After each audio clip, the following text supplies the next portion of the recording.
जय श्री कृष्ण। दोस्तों, पिछले श्लोक में भगवान श्री कृष्ण ने अर्जुन को कुरुवंशियों को देखने के लिए कहा। उसके बाद क्या हुआ और अपने सब कुटुंबियों को देखने के बाद अर्जुन ने क्या किया, इसे संजय आगे के श्लोक में बताते हैं। तत्र पश्य स्थितान् पार्थः पितृनथ पितामहान् आचार्यन् मातुलान् पार्थिन् पुत्रान् पौत्रान् सखिंस्तथा श्वशुरान् सुहृदश्चैव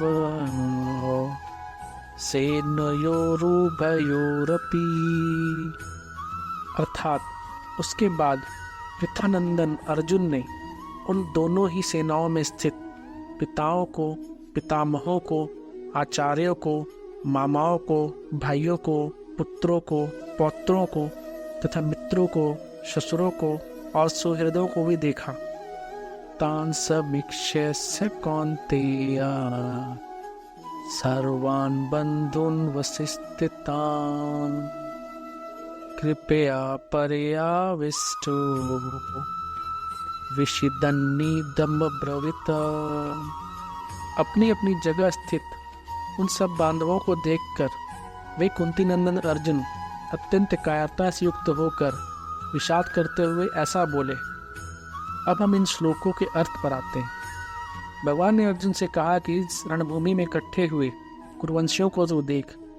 तब अर्जुन की दृष्टि दोनों सेनाओं में स्थित अपनी कुटुंबियों पर गई।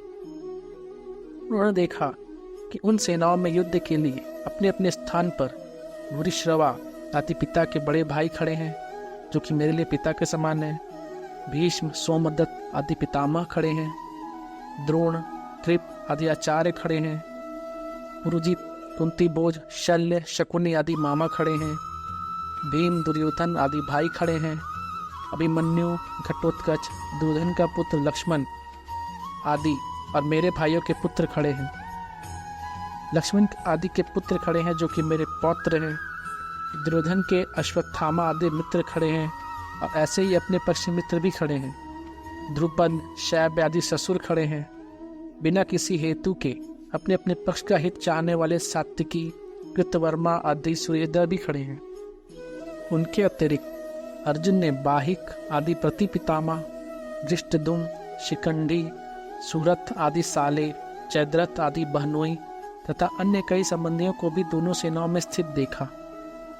इन सबों को देखने के बाद माता कुंती ने जिनको युद्ध करने के लिए भेजा था, जिन्होंने शूरवीरता में आकर मेरे साथ दो हाथ करने वाला कौन है, ऐसा मुख्य योद्धाओं को देखने के लिए भगवान श्री कृष्ण को दोनों सेनाओं के बीच में रथ खड़ा करने की आज्ञा दी थी। वे एक कुंती नंदन अर्जुन अत्यंत कायरता से युक्त हो जाते हैं। दोनों सेनाओं में जन्म के और विद्या के संबंधी देखने से अर्जुन के मन में विचार आया कि युद्ध में चाहे इस पक्ष के लोग मरे चाहे उस पक्ष के लोग मरे, नुकसान हमारा ही होगा, कुल तो हमारा ही नष्ट होगा, संबंधी तो हमारे ही मारे जाएंगे। ऐसा विचार आने से अर्जुन की युद्ध की इच्छा मिट गई और भीतर से कायरता आ गई। अर्जुन में कायरता आई है अर्थात आविष्ट हुई है। इससे सिद्ध होता है कि यह कायरता पहले नहीं थी, प्रत्युत अभी भी नहीं है। यह तो आगंतुक है।